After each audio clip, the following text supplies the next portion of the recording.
how to add money in Phantom wallet from Binance. So if you want to add money to your Phantom wallet from Binance, this video is for you. Now open up your Phantom wallet app. After you open your Phantom wallet app like this, now tap on this receive button.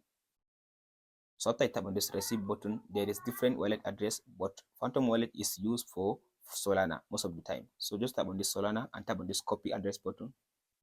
Now I'll copy the address of my Solana wallet. So now close the Phantom wallet and go back to your Binance app. After you open up your Binance app, as you can see now like this one, make sure you have Solana in your Binance account. So all you have to do now, you can tap on this asset button. From this asset, all you have to do now, tap on this withdraw button.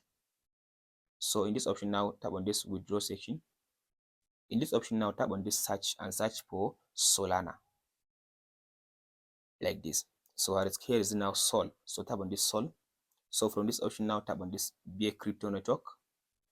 So in this option now, go ahead now and paste in the address that you copy from your Phantom wallet. Now here is my address and here is the network is Solana. So from this option now, you can go ahead now and add in. The minimum amount you can withdraw is 0.1 Solana. So just type in the amount you want to withdraw. After you type in the amount of Solana you want to withdraw, so you can tap on this withdraw button. From there, now you deposit money or you add money in Phantom wallet from Binance. Hope this video helps. Please like and subscribe.